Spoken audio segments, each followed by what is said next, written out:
For the first time since 2017, we got a Doctor Who Christmas special with The Church on Ruby Road. This episode sees the introduction of the brand new 15th Doctor, as well as companion Ruby Sunday. But was this episode good?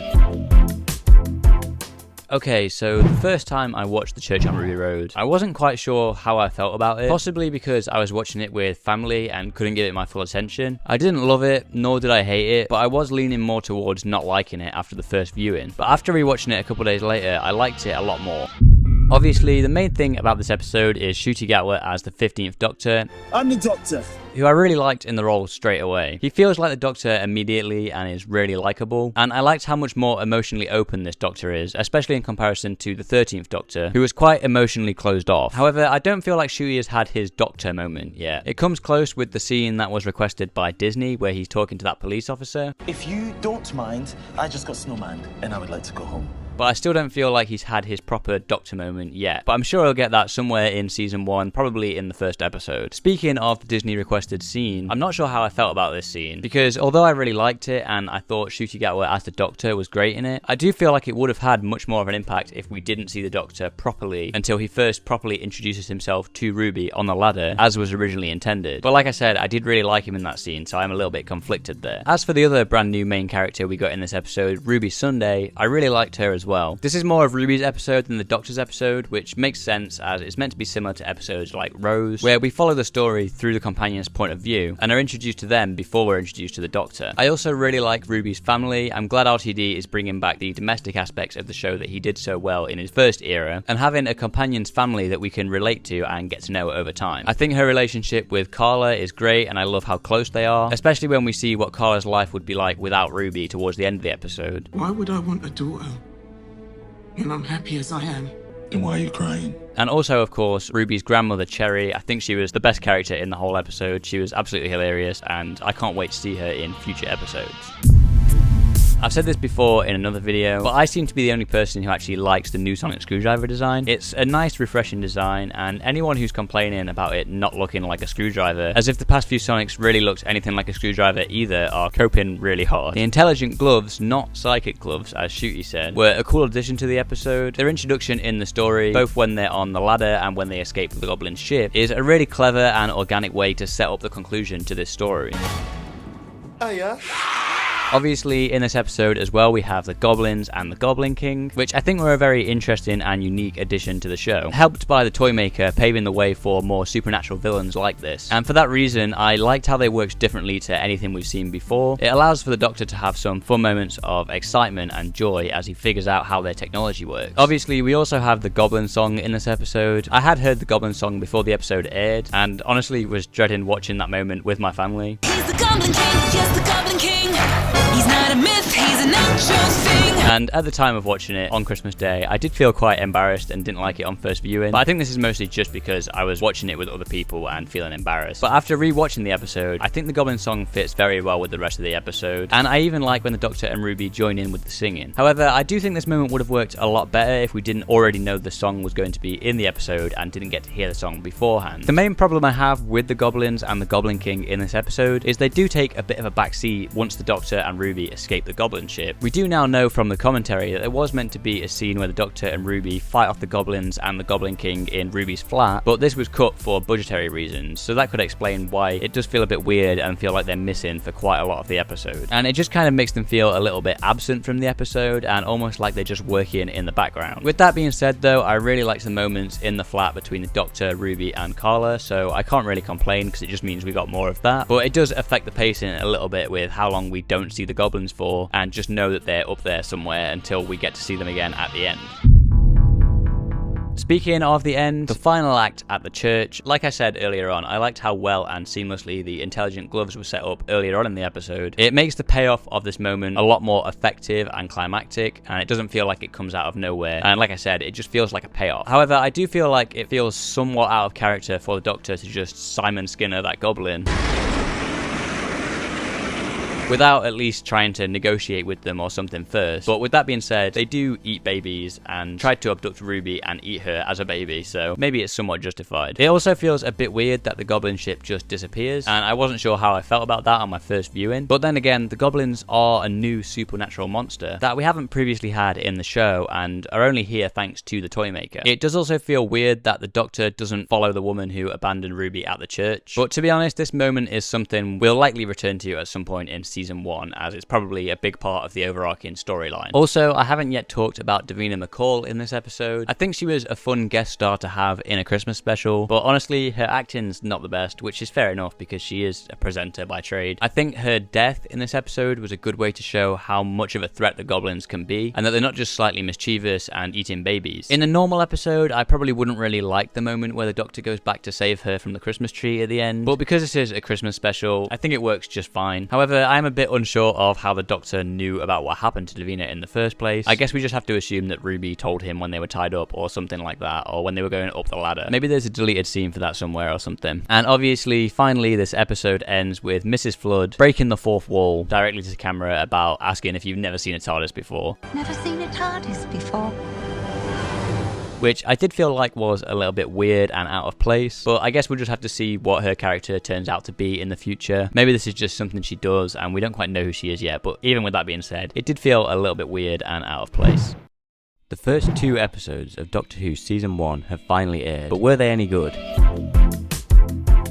Okay, so I just wanted to do a quick video on my first impressions of the first 2 episodes of Doctor Who Season 1. I'm not going to be doing these first impression videos for any of the other episodes. It's basically just because we got these 2 episodes on the same day, and I might have to stagger out the reviews, which I am going to do. I'm going to do some full in-depth reviews for both of these episodes, 2 separate videos for them, but I might have to stagger those out a little bit more than I was originally planning, because when it comes round to the week where I'm going to review Boom, or when I'm meant to be recording the review for Boom, I'm going to be very busy that week, so I might be a bit late to doing the review for Boom. I might not have a chance to do it on that week that I was planning, and so I might have to stagger these reviews out a little bit more so that the Devil's Chord review comes out that week and the Boom review comes out the following week instead. So I thought, because it's going to be a while till I get my review out for the Devil's Chord and a little bit longer than I wanted to get my review out for Space Babies, I thought I'll give you a quick first impressions video instead. And another reason is because I don't know if you can tell from my voice, but I've got a bit of a cold at the moment, so I'm just not really feeling up for trying to work on a full review for Space Babies and the Devil's Chord right now.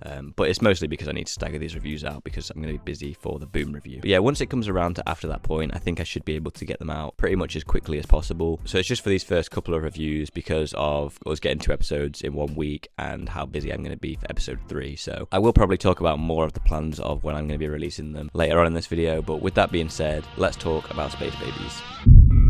Okay, so Space Babies is a fairly standard Russell T Davies opener episode, in my opinion. It's maybe a little bit weirder than some of his other opening episodes, but when you think back to a lot of Russell T Davies, in particular, series openers, they're never really like the craziest or like best series openers ever. They're always just kind of like a standard run-of-the-mill episode that kind of introduces you to either the new companion or, for series 1 and this episode's case, introduces you to the Doctor and the whole concept of the show. We're just kind of a little fun romp happening in the background, which is definitely what this episode is, although it's probably a little bit more sillier than those ones. Although with that being said, we have had episodes like Partners in Crime with the Adipose, which is a little bit silly as well. But I think this episode does the job of that really well. Obviously, it's incredibly heavy on like the exposition about everything in the show, kind of introducing the new viewers to the show, which as a long-time viewer, it can be a little bit annoying having all these different things that we already know about introduced to us in the space of 1 episode, or I guess even like the first act of the episode, with the Doctor basically laying out who he is, what the TARDIS is, how the TARDIS works, discussing Gallifrey and Time Lords and all that stuff. But obviously, you've got to bear in mind, this is the first episode to be going on Disney+,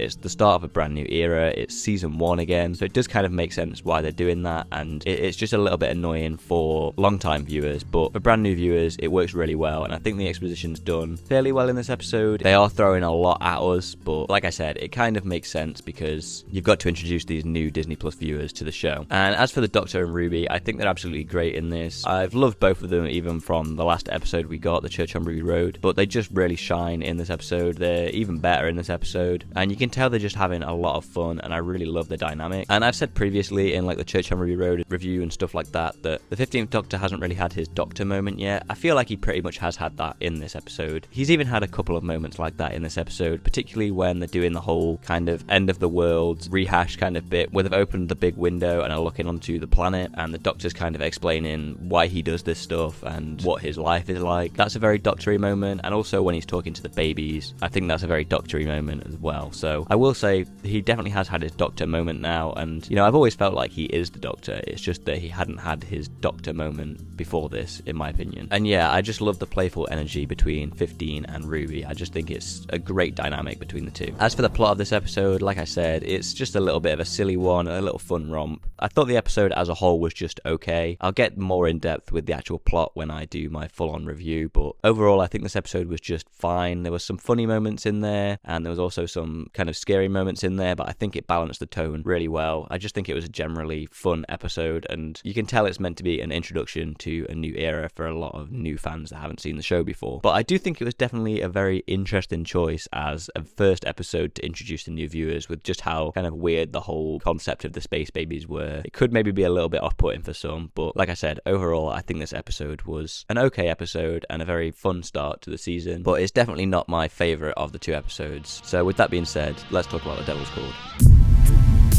Okay, so like I basically just said, The Devil's Chord is probably my favourite episode of the two. It's definitely my favourite episode of the two. As I said, I did like Space Babies. I think it was a good first episode. It was just kind of an okay episode as a whole, fairly standard, a fun romp, but overall nothing too crazy. Whereas The Devil's Chord was just an amazing episode. It's definitely up there with Wild Blue Yonder now for me in terms of the new era, and it just hit a lot better for me than the first episode did. I think Jinx Monsoon's Maestro was an incredible villain. I like how she's connected to the Toymaker. It just kind of adds to the stakes of the episode. It's just a very quick way of showing how powerful this villain is. And once again, the Doctor and Ruby are incredible in this episode. They've got a great dynamic, as I said about the previous episode. It's a very different tone to the last episode. This one's definitely a lot more darker and serious. Although obviously with still having Maestro, there is kind of those over-the-top kind of campy moments in there. But ultimately, you do feel scared of this villain, and you feel the big threat, especially when they go to show what the world would be like if they don't stop Maestro. But with that being said, there are some bits of this episode that I'm not the biggest fan of, that kind of let it down a little bit for me. One of them, which isn't as big of a deal, is the Beatles are very underused in this episode, which I kind of expected. I did kind of theorize and predict that they weren't going to be in the episode a whole bunch, but it seems very weird to me that they only focus on John Lennon and Paul McCartney. I know they're the most famous Beatles, but it does kind of feel very weird that George and Ringo do kind of get sidelined as if they just never existed, which is very strange. But like I said, that wasn't too big of a deal for me, and I'll probably get more into that when I do my full in-depth review. And the other big issue I kind of had with this episode is the musical number at the end. Now, I was expecting a musical number at the end, and I was actually personally excited for a musical number at the end, but it just didn't kind of work as well as I wanted it to or expected it to. It felt very kind of out of place. It just kind of put it there completely out of left field. There wasn't really a build up to it. Like, obviously the whole music had returned thing, it does kind of make sense, but it just kind of felt like it'd been tacked on to the end for me. I know a lot of people have been saying that they kind of wish it was used as part of the big fight against Maestro instead of being after they got rid of Maestro, but I personally like how the fight against Maestro went, so I don't really agree with that. I just feel like there should have been more of a justification for that end musical number, and I also just don't think the music itself, the song itself for the musical number at the end was particularly that strong. So that's probably my least favourite part about that, and it also is just kind of very weird. I don't really know what it means, because they're kind of breaking the fourth wall still a lot in that end musical number and after the musical number when they're kind of running along the piano keys of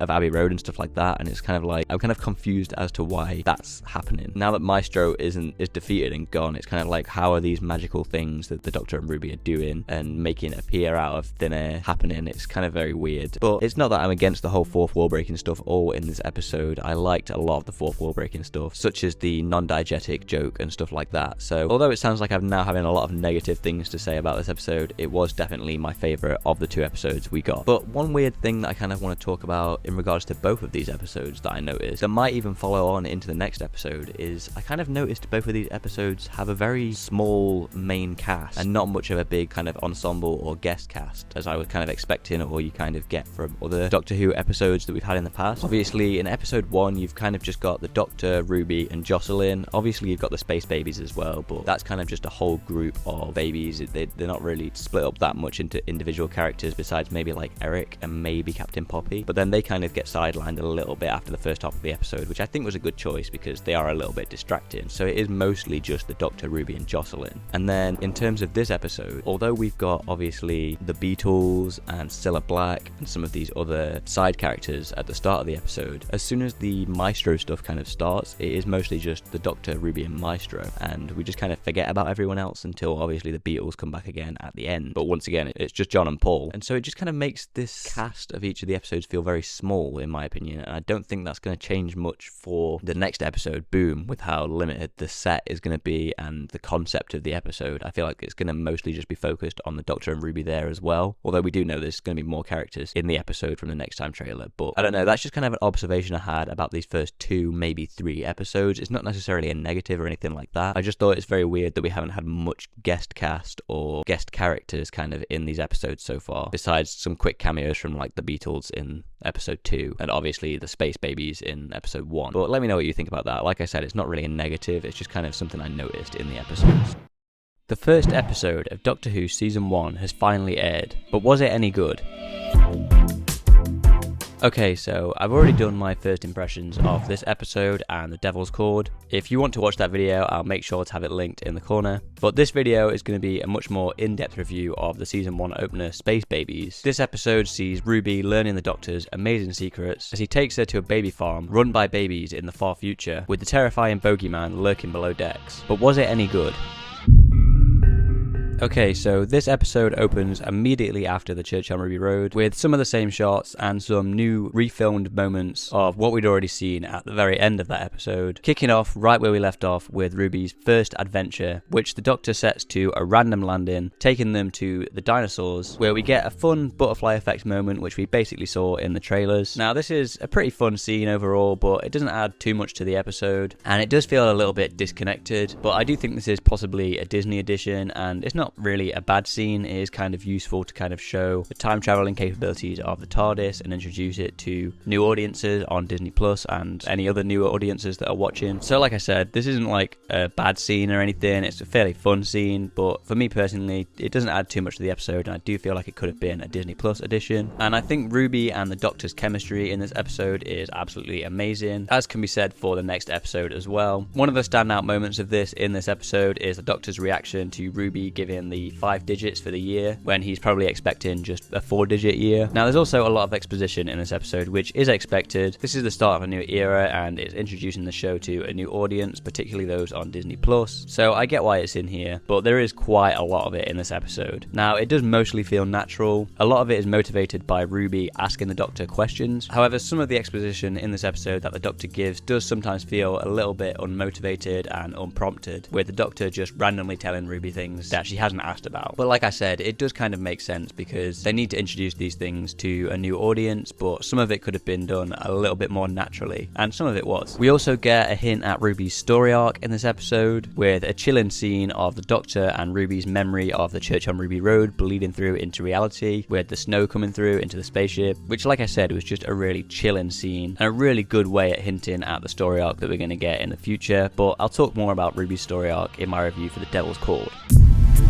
So obviously in this episode we have the titular space babies, which is a very silly concept but quite a fun idea. It's definitely an odd choice for the opening episode of the season, unless you count the Church on Ruby Road as the opening episode. But then again, we did have Partners in Crime, which had Living Fat in that episode, so it's not too far off a standard RTD opener. This also allows for us to finally get a Doctor moment for Ncuti Gatwa's 15th Doctor, where he's talking to Captain Poppy, explaining to them that they haven't grown up wrong and that nobody grows up wrong, which I think is a really nice message for this episode, and like I said, a very Doctor-y moment, which I'm glad we finally got to see from the 15th Doctor, and it obviously sets up the ending of this episode quite nicely. I've seen a lot of people complaining about the CGI of the talking babies, which, while it doesn't look the best, such as the reactions on their faces not suiting the dialogue, I think the effect is done as well as it could have been. So I don't really know what people would have wanted besides them maybe talking telepathically or something along those lines, but for me personally, I don't think it looks too bad for as well as it could have been done, basically. For me personally, it wasn't too distracting, but it definitely helps that the babies take a bit of a backseat after we're introduced to Jocelyn. And talking about the space babies, the Doctor does say space babies maybe one too many times, and it did start to get a little bit annoying. We're also introduced to the character of Jocelyn, or Nan-E, who was a very fun character. I really liked the introduction of this character, at first thinking that she was just an AI, for her then to get annoyed at the Doctor and break character, telling him to hurry up. And on those same lines, the Nan-E filter allows for a lot of fun comedic moments with censoring of expletives throughout this episode as a kind of running joke. The character of Jocelyn also allows for a really nice emotional moment in this episode, where she explains why she's been hiding away from the babies, as she doesn't want to see them die or for them to see her die as well. There's also some really good political commentary in this episode, with a focus on reproductive rights, with the babies being forced to be born but there being no obligation or assistance to look after them, with Ruby making a comment that it's not unlike our world, which definitely feels like a bit of a jab at the US right now. As well as this, there's also the political commentary on refugees, with the planet that accepts refugees not coming to collect them, as you physically have to show up there. However, although I do think this political commentary is good, that is basically the extent of the political commentary in this episode. It's just a couple of lines that aren't really elaborated on throughout the rest of the episode. So they maybe could have gone a little bit further there, but I do think it was still done really well, and was definitely some good moments for this episode.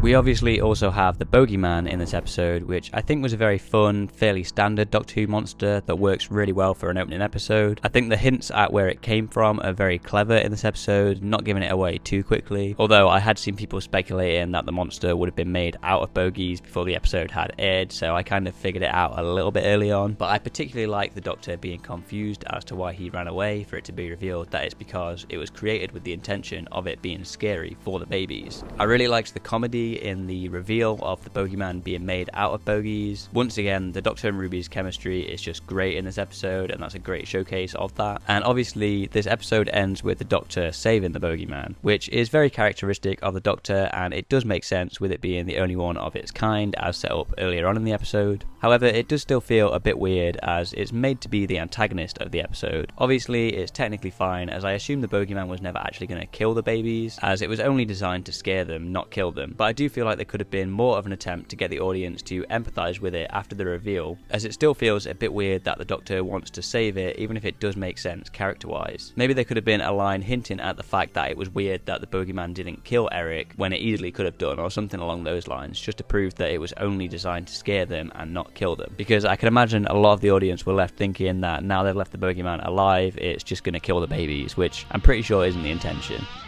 Overall, I think this was a perfectly fine opening episode, if not a bit sillier than usual. It establishes the Doctor and Ruby's relationship and dynamic really well, and it also establishes the concepts of the show to new viewers in a pretty natural and organic way for the most part. Although, like I said, there are some unmotivated moments of exposition in this episode. And there's also some nice hints at the further story arcs of the season in there as well. Compared to previous RTD openers, I think it's actually very similar. In my opinion, his opening episodes usually aren't the best in terms of their plot, and this episode is exactly the same. His opening episodes are usually more about the characters and introducing the audience than they are about the actual plot of the episode, so I think this one is fairly standard in terms of RTD openers, if not a bit sillier than some of his previous ones. When it comes to opening episodes in Doctor Who, I think the Moffat era did a much better job at openers, so like I said, in my opinion, Space Babies is actually a fairly standard RTD opener. Like I said, I liked this episode for the most part, but overall it was just okay. It's definitely the weaker out of the two first episodes of this season, which obviously I'll get into more next week when I review The Devil's Chord. I think if I was to put this episode on a tier list, I'd probably rank it at C, maybe B tier at a push, but for now I think I'm going to leave it at C, and maybe I'll change it up later on when we get to see the rest of the episodes.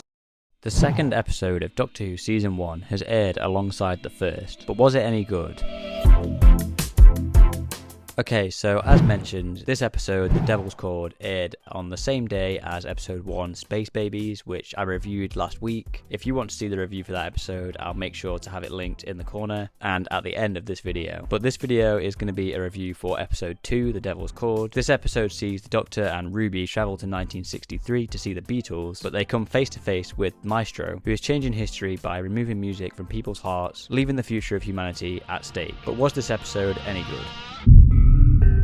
Okay, so this episode opens with a very classic Russell T Davies cold open, introducing us to the main villain of the episode, Maestro, who I think is a great villain, portrayed incredibly by Jinx Monsoon, who I just think did an incredible job in this episode. I know for some people the performance is a little bit over the top, but for me personally, I think it works perfectly for this episode. Although Jinx Monsoon has recently come out as trans, the character of Maestro is stated to be non-binary in the cold open of this episode. Now, let me know if I'm speaking out of turn here, but I think the non-binary nature of this character really works in their favour, as after all they are a godlike entity, being the child of the toy maker. So them being non-binary I think really works to show how powerful and out of this world this character is, if that makes sense. They're a sort of nebulous entity, so I think making them non-binary and giving them that non-binary identity really helps to reinforce that. And like I just mentioned, Maestro is confirmed to be a child of the toy maker and part of the pantheon and a god of chaos, which I think is a really clever way of setting the stakes of this villain and a really easy way to relay to the audience how powerful of a force they are, as anybody who's seen the 60th anniversary specials and particularly the Giggle knows just how powerful this character should be if they are a child of the toy maker. And this also really helps to reinforce the Doctor's fear when he figures out who Maestro is and that they're related to the toy maker with the Giggle early on in the episode. Okay, so the first scene we get after the cold open and the title sequence is with the Doctor and Ruby, and this is one of my favourite scenes we've had of them so far. Once again, their dynamic is on full display, with the Doctor pretending he doesn't like Ruby's suggestion of going to see the Beatles to actually trick her and show how happy he is that she said that. I also love the moment and the shot we get of them changing into their 1960s outfits, even though it is a bit weird that Ruby is already in an outfit that wouldn't seem out of place in the first place. But like I said, it allows for us to have that really nice moment and that great shot of them changing into their outfits, which I think is one of the best directed shots we've had in the season so far.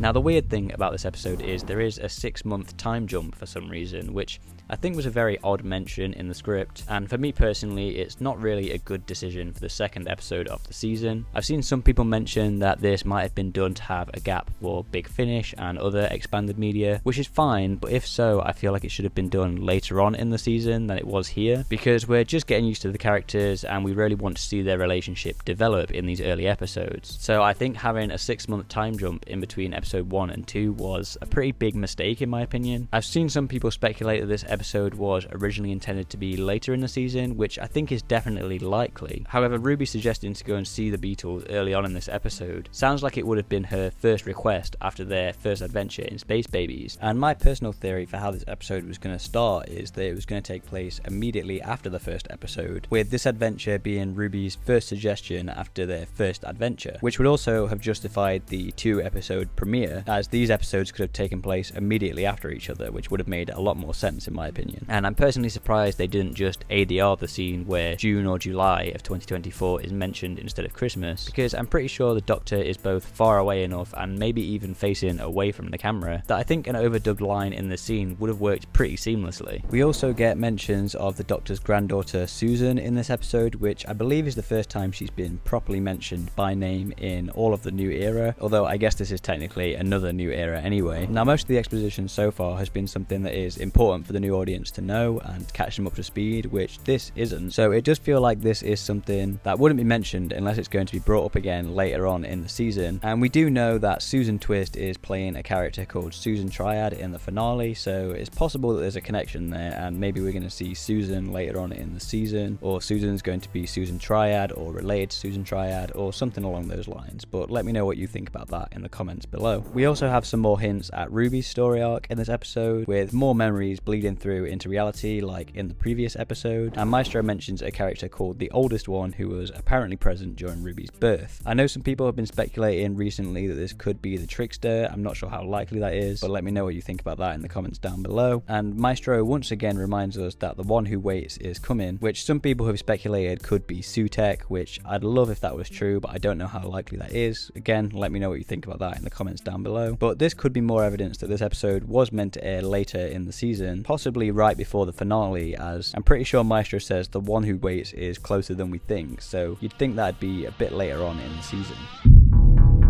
Obviously, this episode sees the Doctor and Ruby going to see the Beatles record their first album, only for them to see that the Beatles, Cilla Black, and this orchestra are all playing terrible music, which I think makes for one of the best moments in this whole episode. I love both of their reactions to all of the musicians playing terrible music. I think it's a hilarious moment of the episode, and I think the Ruby and Doctor's reactions are perfect. Although the quote-unquote bad music that the Beatles are playing honestly isn't too far off something the Beatles would have made. Think I Am the Walrus or Octopus's Garden, but it's still a hilarious moment nonetheless. Speaking of the Beatles, I knew they weren't going to feature heavily in this episode. My prediction was that they would be trapped in their instruments most of the episode, and so I don't really mind that much that they don't look a whole lot like the Beatles. However, I do think it is really unfortunate that George and Ringo are pretty much sidelined for this episode, with us only focusing on John and Paul. But with that being said, I do really like the conclusion to the threat being those two coming together to play the chord that banishes Maestro. And of course, this episode ends with a final big musical number. Now, for me personally, I'm not the biggest fan of musicals, but I was expecting a musical number in this episode and was personally quite excited for it because I wanted to see how they'd do it, and it's something new for Doctor Who. However, the musical number at the end of this episode just didn't work for me. It didn't feel justified in the plot at all for me and just felt ultimately a bit tacked on. And the song itself just also isn't very good. It's nearly as bad as the made up bad songs earlier on in the episode. I've seen some people suggest that it should have been used to defeat Maestro in the music battle instead, which, although being more justified in the plot, I personally wouldn't have preferred that, as I think the music battle sequence is perfect as it is, besides that one cringy music battle line. It also doesn't really make sense in the plot, as Maestro has already been defeated, so we're kind of left questioning why this is happening in the first place. I think the intention was meant to be that Maestro's domain was still lingering, like at the end of the giggle. I'm pretty sure I've heard there was a line from the script that was not included or something like that that hinted at that, but I think there really needed to be a line or two in the episode explaining that, because it just wasn't clear and made the musical number feel even more tacked on than it already was. Overall, I think this was a very good episode of the show, with a great villain in Jinx Monsoon's Maestro. It is almost up there with Wild Blue Yonder for me. However, it's slightly let down by the tacked on musical number at the end, which doesn't have much of a function in the plot, and by some poor mistakes in either editing or episode placement, with that 6-month time jump and potentially other things that were cut from the episode. If I were to rank this episode on a tier list, I'm mostly thinking I'd give it an A rank at the moment, but it could go down to a B rank depending on if my thoughts on it change a little bit later on down the line, and depending on the later episodes of this season, depending on how good they are. But for now, I'm going to put it at A rank, but maybe that'll change later on down the line. Stephen Moffat has returned for his first Doctor Who episode in nearly 7 years, and he may have just written a new all-timer. Okay, so I know I said I wasn't going to necessarily do any more of these first impressions videos, but I just thought because I'm going to be busy during the next week or so, and it's going to take me a while to get my Boom review out, and obviously I don't even have my Devil's Chord review out yet, although that is ready for early access now and will be going out on Friday. I just thought because of all that, I'm going to do a quick first impressions while I've got the chance on Boom, which I saw this morning. I'm now filming this in the evening because I've been at work all day. But yeah, let's just get straight into it.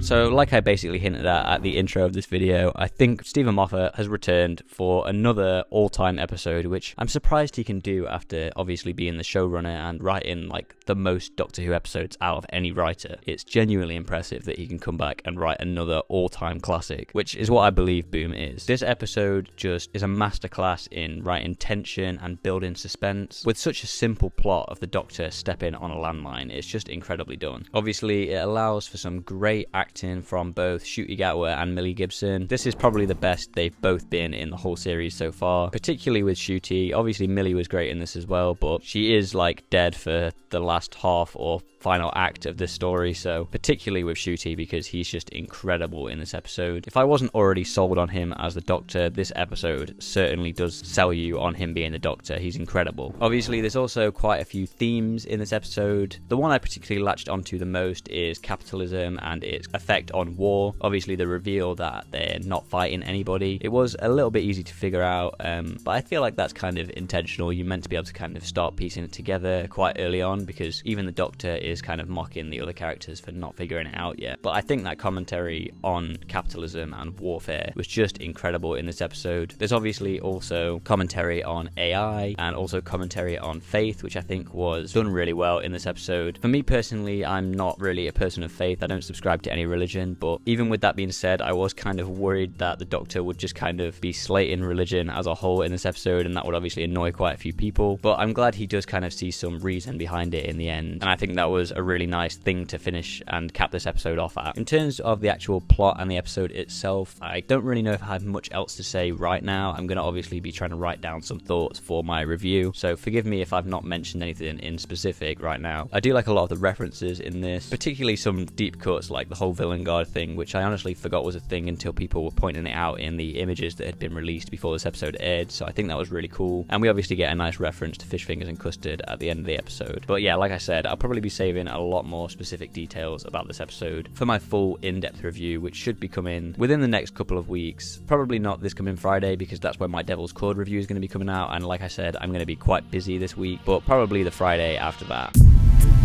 One other thing I should probably mention is the visual effects in this episode are absolutely incredible. Obviously, a lot of these visual effects were in camera because they used not technically the volume as they talked about in the commentary, but just a similar thing to the volume, which was that big LED screen. So a lot of these visual effects were in camera, and for that it just really makes this episode look incredible. And it makes a lot of sense to use that technology for this episode as well, because obviously the location that they're on for the majority of the episode, this one crater that they're in where the landmine is placed, is such a small location, and they're obviously in that one place for pretty much the whole episode, so it makes sense to use this technology for that, and I think it works perfectly. And another thing to mention is obviously, well, I say obviously, although some people might not have noticed or only noticed after the episode, but Virada Sethu is in this episode playing Mundi, who I think was just a great character, and her relationship with the other character, I think his name was Kanto, was really good in this. They were both great in this episode, but it does leave me wondering what the situation with Virada Sethu and her being the companion is going to be. From watching Confidential, it sounded more like she just happened to be playing this character in this episode, and maybe Russell saw how good she was and decided she'd be great as the companion, who seems to be a different character, not the same returning character when she becomes the companion. But then in the commentaries, it sounds like it could maybe be a bit of a different thing. It sounds like it is maybe going to be linked somehow to this character, so I'm not really sure how it's going to be. Possibly kind of like Clara Oswald vibes or something like that, or maybe it is just going to be the same character returning, but I doubt it is the same character. So let me know what you think about that in the comments down below. What do you think the whole thing with Virada Sethu returning as the companion is going to be about? And do you think it's going to be linked to this episode? And whilst we're on the topic of talking about Stephen Moffat episode and Stephen Moffat's return, because I haven't made a whole dedicated video to this or anything, we obviously now know that Stephen Moffat is officially returning for the Christmas special this year, which is very interesting. After this episode, I'm really excited to see it. It's going to be called Joy to the World. We know Nicola Coughlan's going to be in it. And yeah, it is very interesting because usually the showrunner is the one who writes the Christmas specials. So it's interesting this time around that we're actually getting somebody else that isn't the showrunner or the current showrunner writing the Christmas special this time around. But I will say, for me personally, although I like a lot of Russell T Davies' Christmas specials, Moffat's Christmas specials on the whole were usually a lot better, particularly during the start of his era, but some of the other ones were quite good as well. I'm thinking mostly like Christmas Carol and stuff like that. Some really great Christmas specials from Moffat. So especially after this episode and from his previous Christmas specials, I'm very excited to see him write in this year's Christmas special, Joy to the World. So let me know what you think about that as well in the comments down below. Stephen Moffat has returned to pen his first Doctor Who episode since 2017, but was it good? Okay, so of course I've already done my first impressions video on Boom, and as well by this point my review for The Devil's Chord should be out, but this is going to be my full in-depth review of Boom, and by the time I'm recording this, 73 Yards hasn't aired yet, but the review for that should be coming out within the next week or so. So I know I've said it before, but I'm probably not going to have any more first impressions videos after this point, as I should be able to get the reviews out a bit quicker than I've been doing previously. But with that being said, this episode sees the Doctor and Ruby land in the middle of a battlefield battlefield on Castarian 3, with the Doctor stepping on a landmine where he has to save the entire planet without moving. But was this episode any good? Okay, so this episode opens with a fairly extended cold open, perfectly setting up all the threads in this episode, such as the ambulances not being a good thing in this scenario, the effect the landmine has and how it works, as well as the guest characters that are relevant to the episode. And it does all of that, as well as the Doctor stepping on a landmine before the titles even start. We're also introduced to Varada Sethu's character in this cold open of this episode, who I thought did a great job in this story, and I'm very excited to see her return again next season as the companion, presumably as a new character from what we can tell, but it might somehow be related to this character in some way. But I talked more about that in the first impressions video. We did know she was going to be showing up earlier than season 2, but I wasn't expecting it to be this early, and it was a nice surprise. And like I said, I think she was great in this episode. We also get a number of other guest characters in this episode. Obviously there's the relationship between Mundi and Kanto, which, although wasn't the most convincing thing ever, I did genuinely cry when Kanto dies and she's speaking to the hologram. But I can see why some people didn't quite believe their relationship. And I can also see what some people were saying with the casting of Splice. It does seem like she was meant to be maybe played by a younger actor, and that would have probably worked a little bit better, but you know, casting for child actors is probably not the easiest thing in the world. As mentioned, this episode mostly consists of the Doctor being stuck on a landmine for most of the episode, unable to move, and I just think this episode is a masterclass in tension and suspense from Stephen Moffat, particularly the moment where Splice is running towards the Doctor and Ruby has to try and stop her, as well as the moment where Ruby is shot and the Doctor can't do anything about it. I think those moments were just great and really suspenseful and had a lot of tension in them. But just overall, this whole episode was incredibly tense, and Ncuti Gatwa and Millie Gibson's performance were incredible, particularly Ncuti Gatwa, as obviously Millie Gibson, or Ruby Sunday I should say, was dead for a lot of the episode, or dying for a lot of the episode, so was out of action for quite a lot of it. And if you weren't already convinced that Ncuti Gatwa is the Doctor before this episode, you certainly should be now. Now, as mentioned, there are a number of different themes throughout this episode, one of which is the theme around AI, particularly with the ambulances and the Villain Guard algorithm, which I've seen some people aren't the biggest fan of this theme, because it seems to be suggesting that AI isn't bad unless it's good AI, or that AI is bad until it isn't. However, I personally didn't read it that way. I personally took this as a message of humanity over AI, with the AI of John Francis Veta representing the humanity defeating the AI, not just that his AI is a good AI and the AI can be good, but I can personally see how people read it that way instead. As mentioned in my first impressions video, I think the theme that I latched onto the most was definitely the capitalism and warfare theme throughout this episode, and the revelation of the Anglicans actually fighting nobody, they're on an empty planet, although easy to predict, was a great one in my opinion. There is of course the theme of faith and religion throughout this episode as well, with the Doctor almost criticising faith in a way throughout the episode, but I think it's nice that it ends on a positive note with the Doctor seeing the benefits of it at the end of the episode. I know a lot of people are very annoyed about the Doctor's reaction or thoughts on faith in this episode, and they think it's very out of character for the Doctor, which I can see, but like I said, he does come around to it in the end, and I think a big part of that is just that he's obviously going to be a lot more spiteful early on in the episode whilst he's stuck on a landmine, and you know, he thinks Ruby's dead and there's nothing he can do about it, so I can kind of understand why he's more spiteful towards the other characters about faith and religion at the start, and why he's much more accepting of it at the end, when you take into consideration that he's under a lot of stress and pressure throughout the episode. So for me personally, I think it works quite well.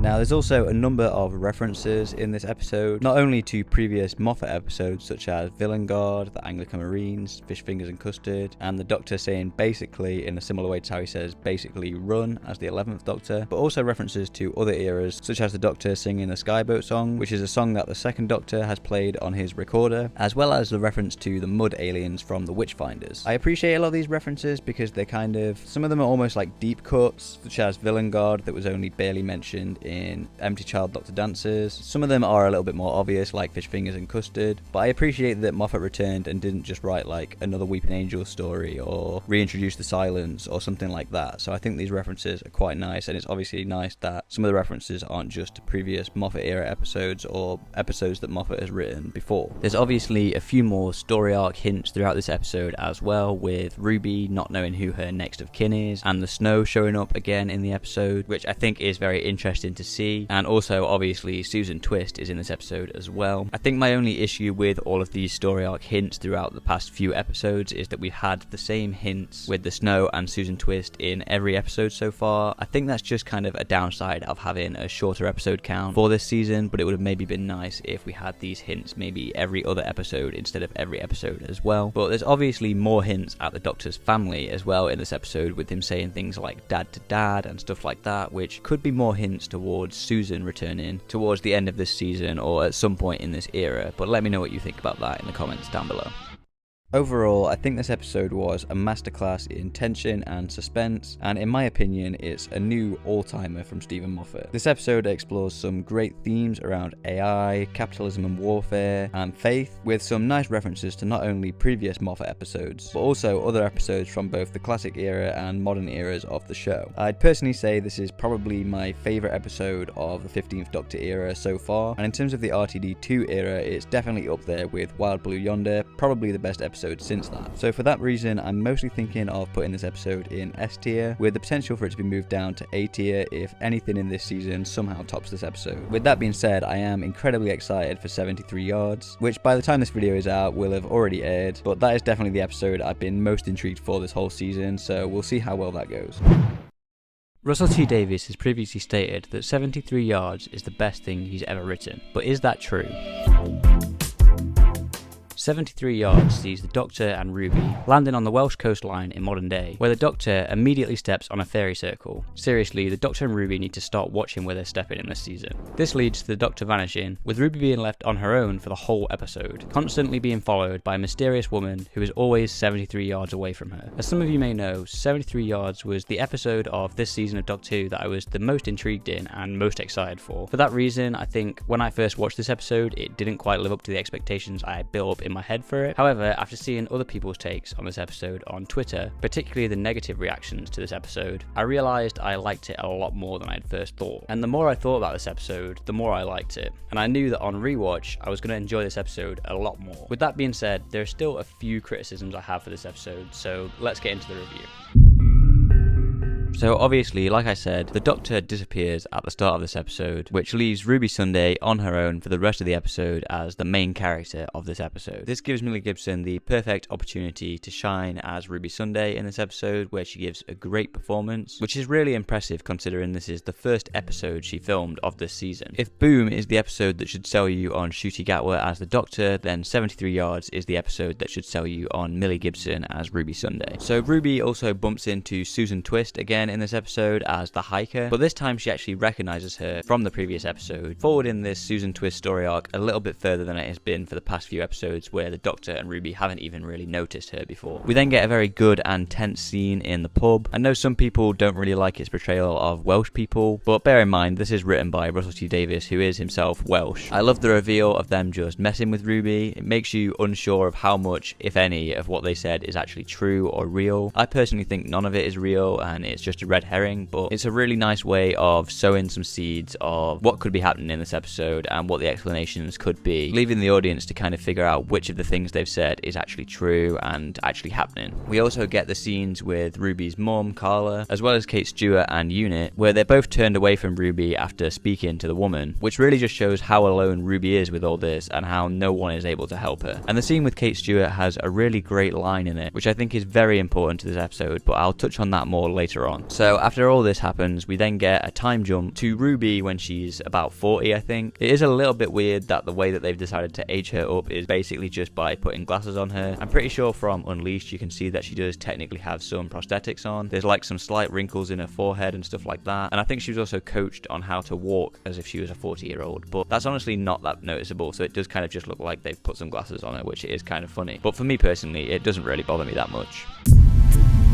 I thought Roger Ap Gwilliam was a good antagonist for this episode. My only issue is how long it takes to get to him and how little he's focused on in the episode. I know I've seen some people that aren't so happy about the whole abuse that is implied in this episode, which I fully appreciate and understand. For me, I think it really helps to show how terrible and obsessed with power he is, but I can see why those implied moments just kind of really aren't needed for some people and feel a little bit weird. In terms of Roger Ap Gwilliam himself, I think my personal interpretation is I personally like to think that he he's just a normal human who is obsessed with power, and that him mentioning that his nickname was Mad Jack is just a coincidence that reminds Ruby of the Doctor mentioning him and what he did at the start of the episode. Hence why when Ruby uses the woman to make Roger Ap Gwilliam resign, she doesn't disappear until Ruby dies, as I think that's not what she was there for. I personally think there isn't actually a reason why the woman is there, but Ruby just finds one and makes one up, which I think is hinted at by what Kate says earlier on in the episode, where she says, "It's what we do, all of us. We see something inexplicable and invent the rules to make it work." However, other people obviously are going to interpret this in a different way, that Mad Jack is an entity set free by the Doctor stepping in the fairy circle that is either possessed or manifested into Roger Ap Gwilliam, which I think is just as valid of an interpretation, and personally what this episode is all about. The ambiguity of elements like this is personally what makes this episode so good in my opinion, but I'll get into that more later on. But before I get into most people's main issue with this episode, I think my main issue with this episode is the pacing and the political elements that seem a little bit rushed and half-baked. They sort of come out of nowhere, and I feel like this episode could have maybe benefited from being a two-parter, especially considering you can tell that they've tried to fit a lot into this episode, and it still ended up being 47 minutes long, which is longer than all the other episodes we've got so far in this season, and they still couldn't fit a title sequence at the start of this episode, although that might have been a creative decision. Either way, I think the lack of title sequence works for this. But yeah, I do think this maybe could have benefited from being a two-parter, with part one ending with Ruby seeing Roger Ap Gwilliam on the TV announcing that he is running for Prime Minister, and her remembering what the Doctor said about him, and then part two focusing on the political elements and Ruby trying to take down Roger Ap Gwilliam.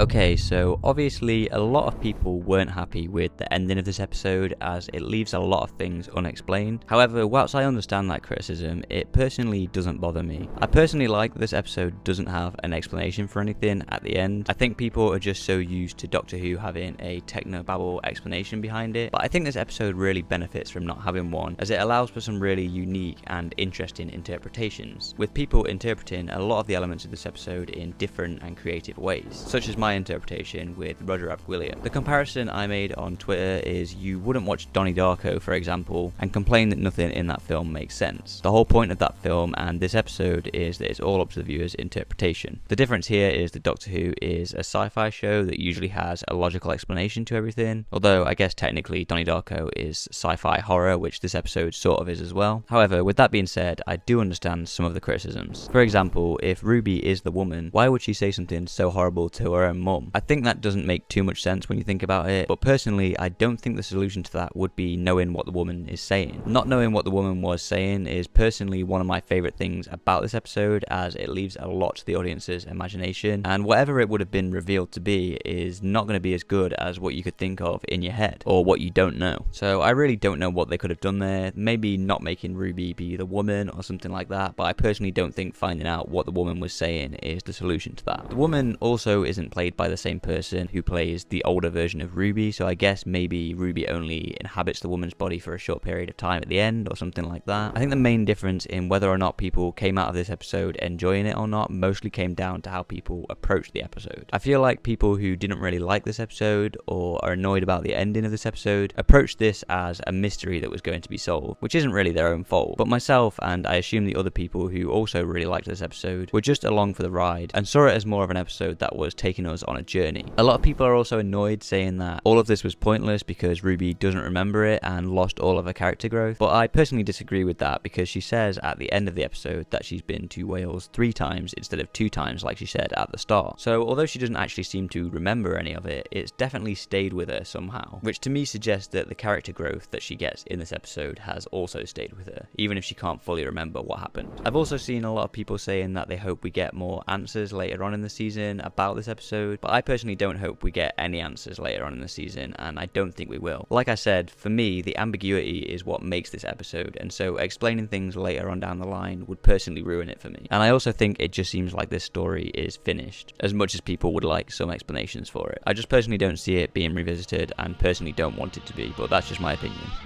Overall, I think 73 Yards is a great episode that thrives on ambiguity. However, some of the political content in this episode does feel somewhat rushed and half-baked, and could have maybe benefited from being 2 parts. This episode leaves you with more questions than answers, which for the most part I think is to its benefit, and leaves you thinking about it long after it's finished. However, some of the questions do bring up some genuine criticisms, such as if the woman is meant to be Ruby, why would she say something so horrible to her own mum and turn her against herself? But for the most part, I think this episode wouldn't work without its ambiguity, as it leads to a lot of creative interpretations, which I think was intentional. With that being said, I can see why this episode didn't land for some people, especially if they approached it as a mystery to be solved instead of a journey, which is no fault of their own. Because of the high expectations I had for this episode, after my first viewing I was mostly thinking of ranking this episode underneath Boom, but the more I thought about this episode, the more I liked it, and after a second viewing of this episode I really loved it. So I'm now thinking of ranking this alongside Boom in S tier. Obviously the next episode is Dot and Bubble, which from the Next Time trailer didn't get me too excited for it, but I have got a little bit more excited by some of the reviews and the ideas of class commentary, as well as just the social media commentary, which is a lot more exciting in my opinion.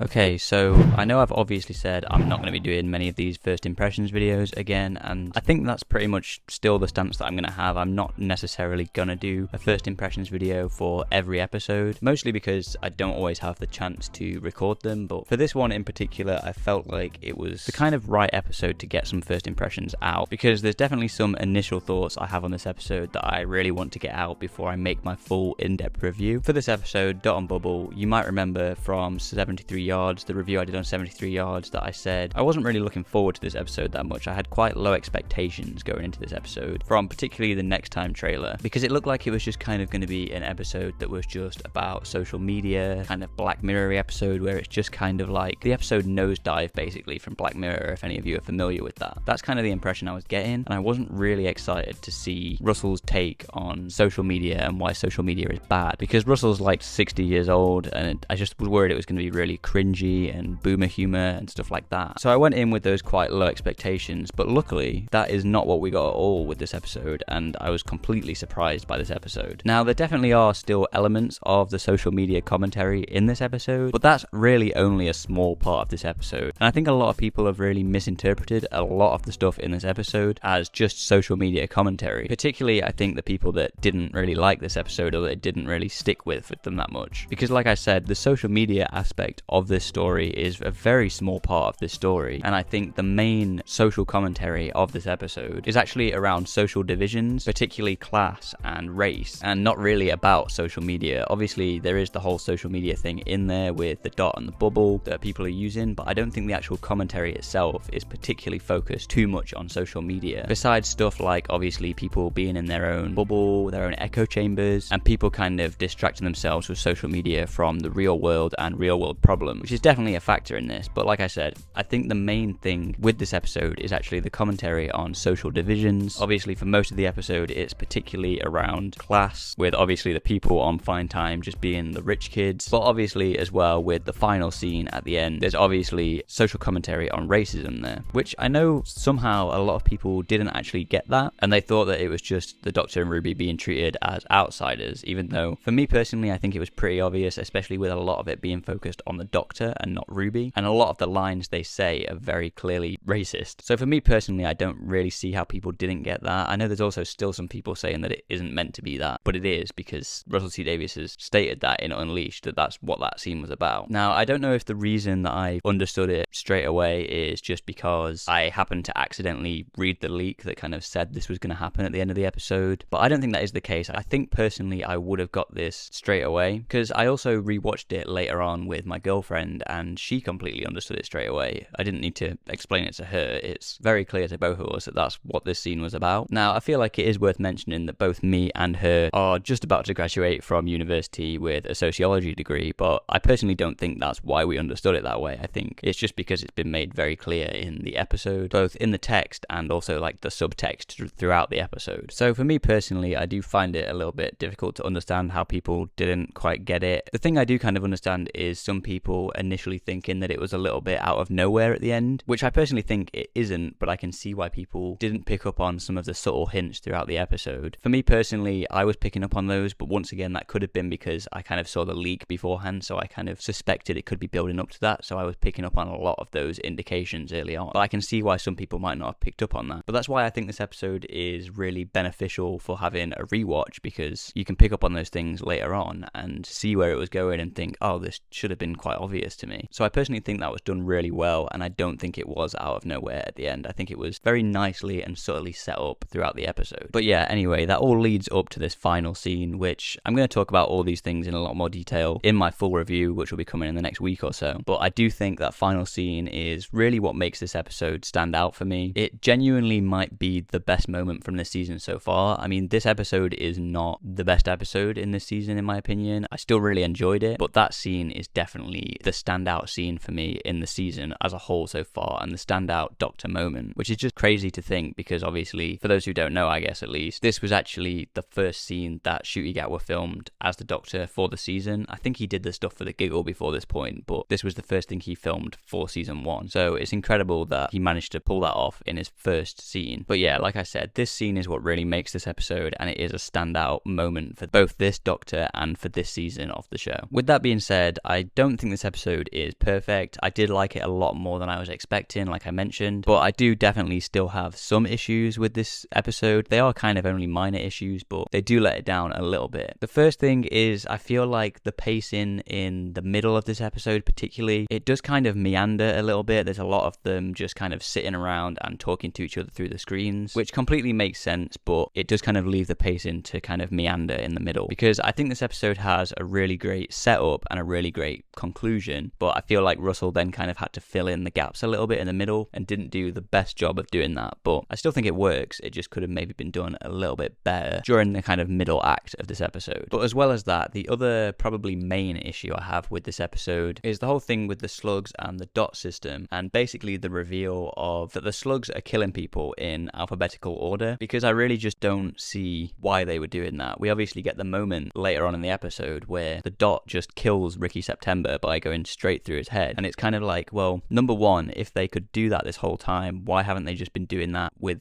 everybody else? And number two, what is actually the reason behind them choosing to do it alphabetically? And I feel like the whole alphabetical thing was kind of just there so we could have a moment where the Doctor figures out what's going on, and also so we could have the twist where Lindy decides to basically sacrifice Ricky September so that she can escape. But I feel like that's kind of the only reason the alphabetical stuff was in there, because otherwise it's kind of like, for what reason would they be doing it alphabetically? And for me as well, I was just kind of expecting that mystery to be something a little bit more satisfying when it was solved, because when we find out it's just that they're doing it alphabetically, it's kind of like, yeah, but why are they doing that? And I feel like they could have picked a reason that played a lot more into the social commentary of this episode. For example, I think they mentioned on the Review of Death podcast this morning that it could have been maybe based on their follow accounts, so the people with the lowest amount of followers or something like that was the ones that were being picked off first, which I think would have made a lot more sense, because not only would it have worked because it would have played into the social media commentary a little bit more, but it also works because it's kind of like people aren't going to notice what's happening straight away because it's the people with the lower followers, and they're only going to start noticing when it's the people with the really high like subscriber counts and stuff like that, even if it's been going on for a while now. So I think that would have worked a lot better than the alphabetical order, but I think the reason the alphabetical thing was picked was just so we could have the twist basically of Lindy Pepperbean sacrificing Ricky September so that she could escape. But those are my main issues with this episode. Besides that, I actually really liked it and was pleasantly surprised by it, because I had quite low expectations going into this episode. If you want an indication of where I'm going to be ranking this episode, obviously I'm not going to be doing that until my review comes out, but basically from my first watch of this episode I was quite surprised by it because of the low expectations, but I still thought it was a fairly mid episode with just one incredible scene at the end. But then, similar to 73 Yards, the more I thought about this episode and the more I saw people talking about it online, the more I was kind of like, okay, this episode is actually a lot better than I remember and definitely deserves to go up a rank or two. And then after rewatching it, it was even better, and I'm starting to think now that it's one of the best episodes of the season. So it definitely climbed up the ranks just in the space of a day that it came out for me. So that's definitely an indication of what kind of ranking it's going to be getting when I get around to doing the review. I don't completely know where I'm going to put it yet, but that's just a little indication of where that's going to be.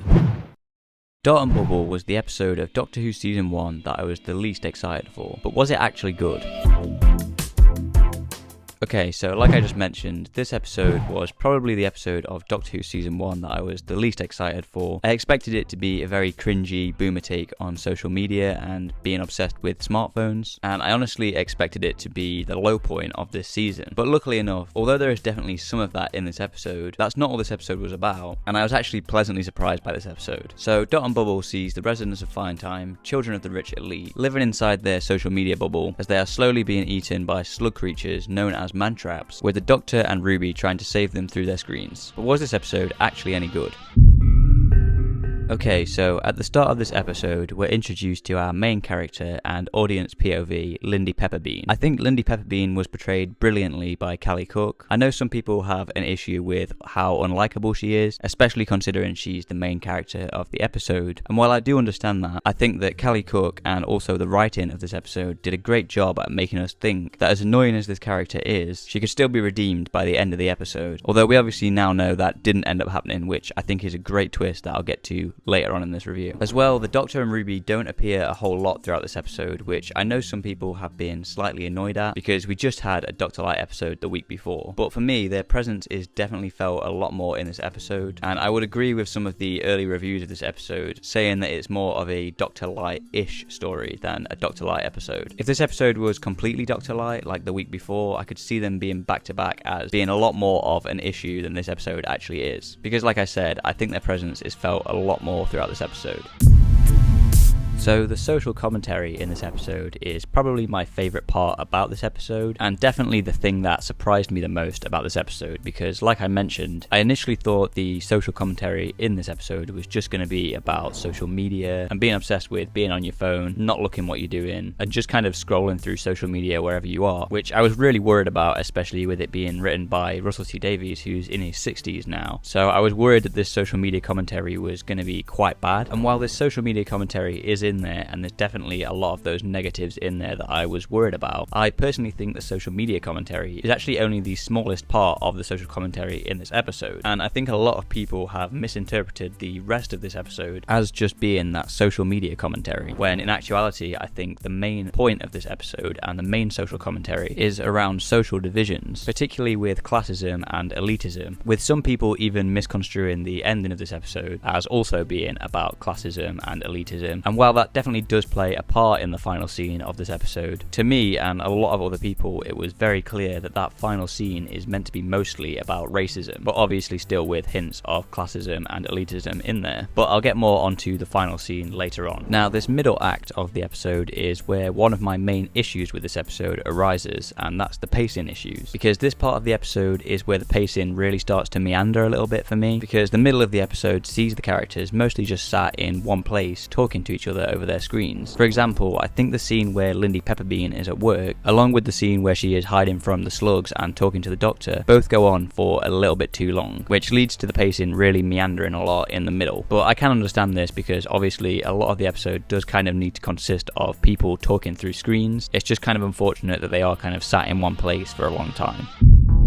Now, the pacing of this episode definitely starts to pick up a bit again when we're finally introduced to Ricky September in the flesh. Ricky September is probably one of my favourite characters in this episode, because you really don't expect him to be the best person in this story, besides obviously the Doctor, because when we're first introduced to him in the cold open of this episode, he just seems like he's just like everybody else, dancing along to some music and posting these dances on social media and being trapped in his bubble like everybody else in Fine Time. But when we finally meet him, we realise he's not like that at all, and he actually spends most of his time outside of the bubble with his dot turned off. Now, when I was watching this episode, I realised Ricky was giving off a lot of Doctor vibes, as he was pretty much acting exactly like the Doctor would, which I didn't really understand when I was first watching the episode. But a lot of people have pointed this out since watching the episode, that this Doctor analogy was probably intentional, because it shows that Lindy would have trusted the Doctor if he was white, because Ricky acts pretty much exactly like the Doctor and Lindy trusts him straight away, which I definitely think was the intention behind this. Now, a lot lot of people still aren't sure whether or not we should like Ricky or not, because there's a possibility that he could also be racist as well. But for me personally, I definitely read it as him not being that, because as we know, he spends most of his time outside of the bubble, which is meant to be kind of an analogy for this echo chamber that they're all in. And we also know that he's spent his time reading up on a lot of history, and he also seems a lot less confrontational and more accepting when speaking to the Doctor, in my opinion. So for me personally, I do think Ricky is a good character, and I think the intention behind him was that he isn't meant to be racist like everybody else. We then get the reveal that the Dots have created the man-traps and have been killing the residents of Fine Time in alphabetical order, which if you've seen my first impressions video on this episode, you'll know I wasn't the biggest fan of this reveal. Now, I have slightly been swayed on the idea of them killing in alphabetical order now, after some discussions on Twitter and stuff like that, as people have pointed out that this kind of would make sense considering the Dot is basically a computer system and an algorithm, so it kind of makes sense that it would kill in alphabetical order, which I do agree with, and I have slightly been swayed on that opinion, but I still think it would have been a good idea to maybe have the reveal be something slightly different, such as the follow account suggestion that I mentioned in my first impressions video, just so that it could be something a little bit more satisfying and could play into the social commentary aspect of this episode a lot more. I'm also not too keen on the idea of the Dots creating the man-traps, because it kind of leaves questions of how they were able to create the man-traps in the first place and why they would create the man-traps, especially when we know the Dots can just kill people immediately if they wanted to. I did think maybe it was possible that the Dots would have let the man-traps in from the Wild Woods, but the Doctor does imply that the Dots created the man-traps, and if they had been let in from the Wild Woods, that wouldn't really explain how they're able to basically program the man-traps to eat them in alphabetical order. But then again, it does lead us to have this really good creature design of the episode, so it's not really a big flaw in my opinion.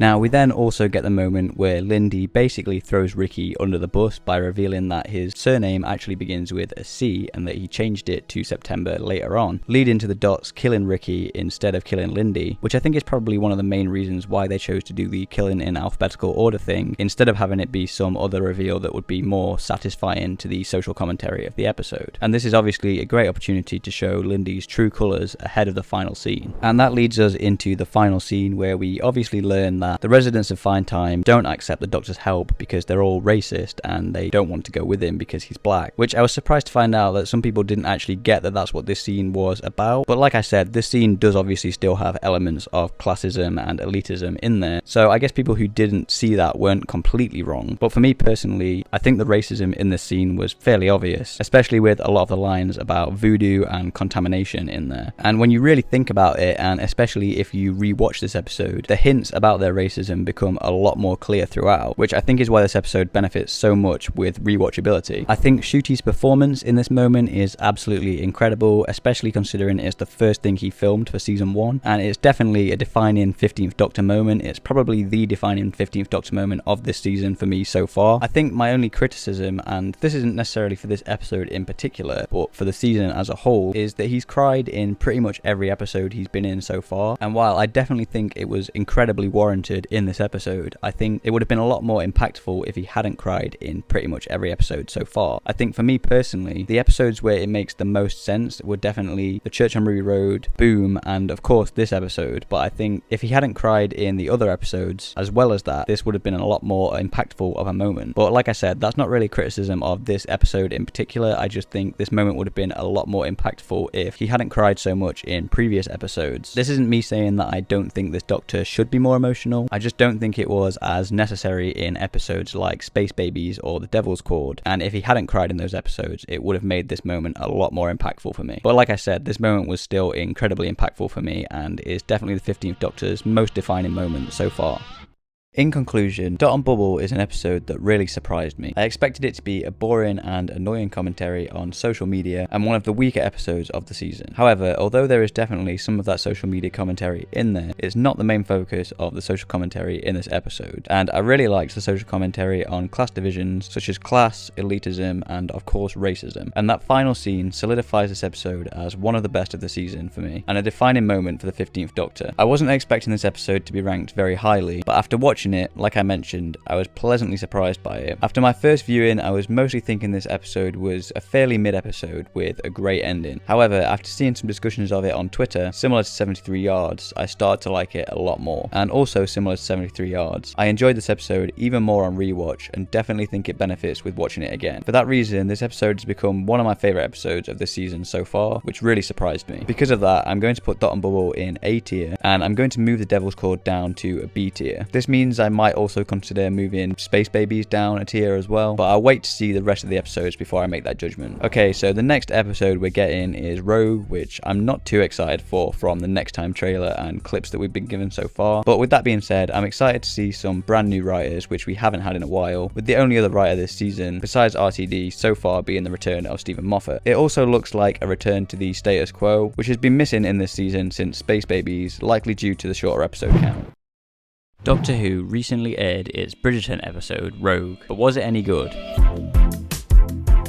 Okay, so this episode is one that I wasn't incredibly excited for, but going into an episode with these low expectations has proven very beneficial to me when it came to the previous episode. However, I was at least looking forward to what looked like a more standard episode of Doctor Who after a lot of experimental or Doctor Light episodes that we've had since Space Babies, and I was interested to see the character of Rogue and his relationship with the Doctor. So Rogue sees the Doctor and Ruby landing at a party in Regency-era England, where they encounter shape-shifting aliens and a mysterious bounty hunter. But was it any good? Okay, so like I just mentioned in the intro of this video, this episode definitely feels like more of a return to the status quo, and it feels like the first standard Doctor Who episode we've had since Space Babies. Every episode since that has been pretty experimental or has been Doctor Light, and I think that's definitely a downside of the shorter episode count, but like I said, this episode is like a return to the status quo, and it feels like it would fit right into the first RTD era in my opinion. We have the main villains of this episode being the Chord, who are a fun but fairly standard Doctor Who villain, which once again we've not really had since Space Babies, but they definitely had a much more unique and interesting motivation, with them wanting to cosplay, or more accurately LARP, all across the universe. However, they're not incredibly fleshed out or focused on in this episode, but that's because the focus of this episode isn't really on the Chord, it's on the Doctor and Rogue. Okay, so I think the introduction of the character Rogue is done really well. I think I've heard someone else mention it in this way, I can't remember who, but it feels like Rogue is the main character in his own story somewhere, and we're just kind of entering his story. You can kind of imagine him going off already doing these different bounty hunting missions and stuff like that. So I think that really fleshes the character out nicely. There's obviously also the scene in Rogue's spaceship, which I think was really good. It was another fun scene where we learn a lot more about Rogue as a character, and although I liked the moment, I do feel like the Kylie Minogue music, the moment with that goes on for maybe a little bit too long, but I did still enjoy it, like I say. Obviously in this scene as well, we also get the moment with the holograms of the Doctor's previous faces, where we get a look at Richard E. Grant's Schalke Doctor, or what is assumed to be the Schalke Doctor, but it could also be maybe the Curse of Fatal Death Doctor. And for me personally, I don't think this really means anything. I think it is just a fun little Easter egg for people that know about it, which I think is nice, but you know, it could also maybe be hinting at different timelines or parallel universes or something like that, but I personally don't think that's what it's about. Now, I personally think the Doctor and Rogue had really good chemistry, but I can sort of agree with some people who think their relationship was slightly rushed, as it was all in one episode. However, the scene with them connecting in the TARDIS, for me, really helped solidify their relationship. It's also nice to see a scene inside the TARDIS interior in this episode, because we haven't really been inside the TARDIS since the first week with Space Babies and the Devil's Chord, and I feel like that's really been missing this season, which is weird, especially considering how large and especially expensive this TARDIS set must have been. It's a little bit odd that we haven't seen it more because of that. Okay, so Ruby sort of gets a little bit sidelined in this episode in favour of focusing on the Doctor and Rogue, which is a bit unfortunate because we haven't had much of a sense of the Doctor and Ruby's relationship this season, particularly since Boom, besides the fact that they're just having a lot of fun, which makes it feel a little bit out of place when the Doctor calls her his best friend in this episode, although I do personally believe it because we know how long they've been travelling for now. It would have still been nice if we could have seen it more this season. With that being said, I still quite like Ruby's subplot in this episode. The conversations with Ruby and Emily are very good, but they are let down a little bit by the reveal of Emily being a Chord. But I think Ruby's subplot also nicely feeds into the end of this episode and fits really well with the ending, even if it does feel like she's sidelined for most of the episode. Okay, so when it comes to the ending of this episode, obviously we get the moment where the Doctor thinks Ruby has been turned into a Chord or has been killed, and the Chord is playing her, which I think was a pretty good reveal that was set up well with the battle mode mention at the start of the episode. And I didn't personally see it coming straight away, but I did start to figure it out and put the pieces together before it was actually revealed to us. But with that being said, I do feel like it was a little bit unfair on the audience, because we saw the shot of them screaming and the lightning coming from the doorway, and we also had the moments where Ruby's neck is cracking, suggesting that she's a Childer, which don't really make sense when you find out that she isn't actually a Childer, and that she fought off the Childer that was pretending to be Emily. I also think the moment with the Doctor wanting the Childer to suffer after thinking Ruby was dead was personally very in character. We've seen it before in episodes like Family of Blood and Heaven Sent. However, it doesn't really make much sense, as we know he already changed the settings of the Triform before this point, so the fate of the Childer was already the same before he thought Ruby was dead anyway. Once again, we have the Doctor crying in this episode, which I think it makes sense for this episode personally, especially when he thinks Ruby is dead. It works less for Rogue because he only just met him, but like I said, I personally buy their chemistry. But I still think this would have been a lot more impactful if he hadn't already cried in every episode so far. For example, if he didn't cry in Space Babies or The Devil's Chord, where I personally don't think it was as needed as the other episodes. I also think this moment would have been a lot more impactful if the flashback moment we had already been in one of the episodes of this season before, instead of being written and filmed just for this moment. For example, if they managed to fit it in the end of Space Babies or The Devil's Chord or Boom or something like that. We obviously have the moment where the Doctor and Rogue kiss, which is very satisfying because it gives us a payoff for their relationship in this episode, but it's also there for Rogue to take the Triform activation device off of the Doctor, so it works both if you did or didn't buy their chemistry or relationship in this episode. We obviously have the moment where Rogue sacrifices himself to swap with Ruby on the Triform, which some people understandably don't like, as surely she could have just come off it some other way if Rogue was just able to shove her off. But personally, I think it's well set up, as we know there's a limit of only 6 people on the Triform, so if an extra person like Rogue goes on there, Ruby would be able to leave as it can only carry 6 people. And then we get the moment at the end of this episode where the Doctor is on about going to save Rogue one day. I know some people aren't happy with this moment, as it seems like the Doctor gives up trying to find Rogue very quickly, with the comments about different dimensions and not knowing his name, but I personally read this moment as him going to save Rogue one day when he finds out how to, especially with him parking Rogue's ship and wearing the ring as a reminder. In conclusion, I think Rogue was a fun episode of Season 1 and a nice return to the status quo, which I think was needed with most of the episodes being more experimental this season and with the shorter episode count not allowing for as many filler episodes. I think it was a very serviceable plot that would fit perfectly into the first RTD era, with fun villains in the Childer. However, the villains clearly aren't supposed to be the main focus of this episode, with that being the relationship between the Doctor and Rogue, who I think was a great new character with good chemistry between the pair. For me personally, I think I'm going to rank this at B tier with The Devil's Chord, because although I really liked it, there are still some issues with it, and it is at the end of the day a fairly standard episode of Doctor Who, which I'm happy for because I feel like that was missing from this season. Next episode is the first part of the 2-part finale, which I'm very excited to see what all of it means, and I'm really hoping the second part sticks the landing. Okay, so we just got the first part of the 2-part finale of Doctor Who Season 1, The Legend of Ruby Sunday, and I just wanted to come on and give my first impressions of the episode, because obviously there's a very big cliffhanger in this and a lot to talk about, or maybe actually not too much to talk about besides that ending really, but I really wanted to get my first impressions out very quickly. It's going to be very unedited and completely unscripted from me, so we'll see how well this goes, but I just felt like it was worth talking about this in a first impressions video, mostly because obviously there's that big cliffhanger to talk about, but also because I'm not entirely sure how I'm going to approach the review for this episode, or if I do one at all, but I am going to try and do one. I'll talk about that a little bit later on, because basically there's not a whole lot to this episode in terms of like the plot and stuff, in my opinion. This episode is a lot of setup, which kind of makes sense because it's a 2-part finale. It's the first episode of a 2-part finale, but obviously it'd still be nice for this episode to kind of stand on its own as a story as well. So for me, this is going to be maybe not the best episode on a rewatch, but I will say I did have a really good time watching it for the first time this morning, or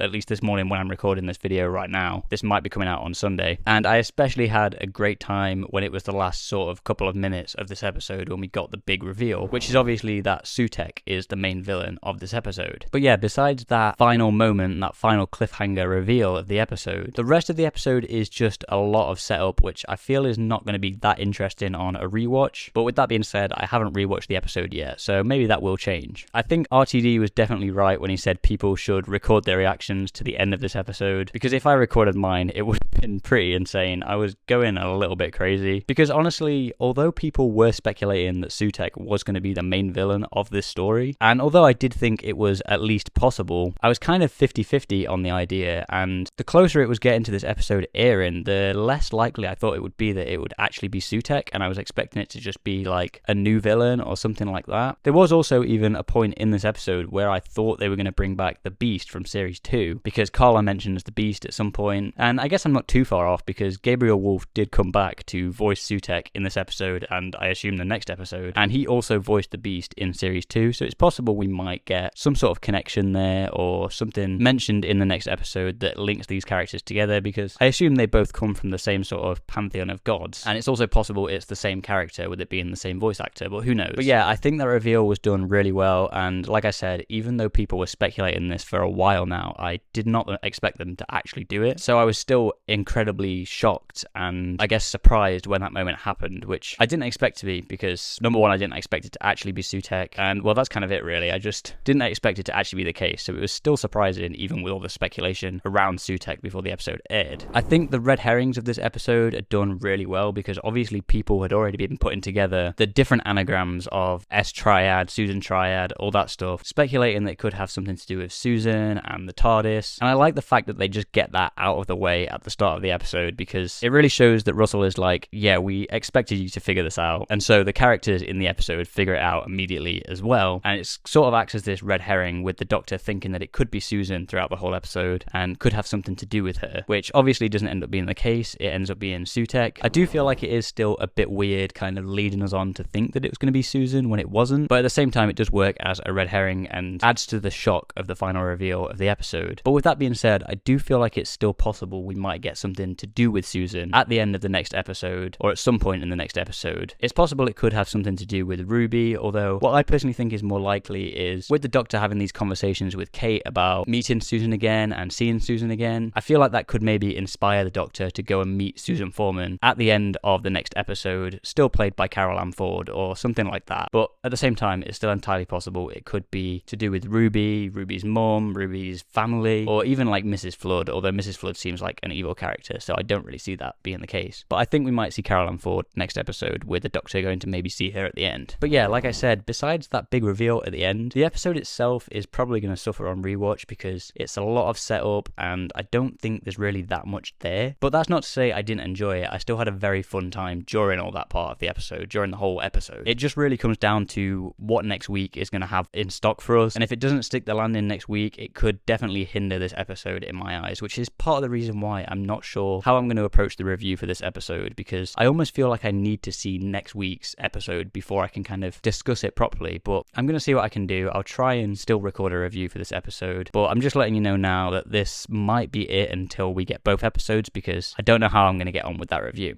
Another thing I do want to mention is, although I really like the design of the new Sutekh, the big kind of jackal that he is at the end of the episode, I do also hope we get a more classic Sutekh design in the next episode, because I feel like he's much more menacing and scary when he's just the guy in the helmet and he's not moving a whole lot. But I don't know how likely that's going to be with how big he seems to be in this episode. He might stay in that form throughout the whole of the next episode, which I personally am not going to be a big fan of, but we'll see how that goes. We might get a more classic Sutekh design in the next episode. I'm also not sure how this is going to work for people that don't know who Sutekh is and haven't seen Pyramids of Mars before, especially with this going for new audiences on Disney Plus, people that haven't seen any Doctor Who before. It's a bit weird with a whole series of new villains and new concepts for them to then just throw in Sutekh, who some even casual Doctor Who fans aren't really going to know too much about Sutekh, or maybe not even know who he is. And that's fans of the show that have been watching since like 2005, since Christopher Eccleston. Luckily for me, I've seen Pyramids of Mars. I saw it for the first time, I think, last year, and I really enjoyed it and was really looking forward to it possibly being Sutekh. But I just don't know how this is going to land for particularly brand new viewers, but even people who are casual fans of the show who haven't heard of Sutekh before, because the twist probably isn't going to hit as hard for them. the episode could still maybe work, and particularly next week could still work for them because they're going to kind of get a sense of the character, and maybe they'll watch the Tales of the TARDIS that's happening before, which is probably going to be Pyramids of Mars. But if they don't already know who this character is, if they're not already familiar with it, I'm not sure how well this episode in particular, and particularly the cliffhanger, is going to hit for them. So I'd be interested to see how that pans out. But yeah, let me know what you think about this episode in the comments down below, and hopefully I'll be getting a review of this episode out in the next week, but like I said, I'm not sure how I'm going to approach that. Okay, so I'm back again to do a first impressions video on the finale of Doctor Who Season 1, The Empire of Death, or Empire of Death I should say. Once again, this is going to be unscripted like the last one. It's just going to be my free-flowing thoughts on the episode, but this time there is a lot more time in between when I first watched the episode to when I'm recording it at the moment, because I actually watched this one at the cinema at midnight last night. It's the first episode of this season that I've watched at midnight. All the other ones I've watched when I woke up in the morning, but I decided I really wanted to go and see this one at the cinema to have that experience because it's something I've never done before for Doctor Who. I never got around to doing it for the 50th anniversary specials and stuff like that, so that was a fun experience. It was really good to watch it on the big screen as well as the first part of the finale, and yeah, it was a very nice experience. We got a special message from Millie Gibson before it played. One weird thing, and I think this is the same for pretty much everybody that went to the cinema screenings, there was a 15-minute interval in between, which I was expecting, but it did mean that the episode started like 5 or 10 minutes later than it would have dropped on iPlayer for other people. But it's not really a problem because it's not like in that time I was going to go on my phone and somebody was going to have skipped to the end and put spoilers on Twitter or something like that. So it's not the end of the world, but it was a little bit interesting, and it seems most people had that similar experience. But yeah, overall, watching it in the cinema was a very fun experience, and that's the only time I've watched it as of recording this video. So it was quite a few hours ago for me now. But I also think that might have made my viewing of this episode and my opinion of this episode a lot higher than it was, because I actually came out of this episode quite enjoying it. I didn't love it, but overall I had a really good time watching it, and I'm wondering if part of that is because I watched it at the cinema, because I know a lot of people aren't too happy with this episode and some things in this episode, and most of the stuff that I've seen people say I do actually agree with, but I just personally still quite enjoyed this episode. It didn't stick the landing as much as I wanted it to, but I still had a really fun time with it. But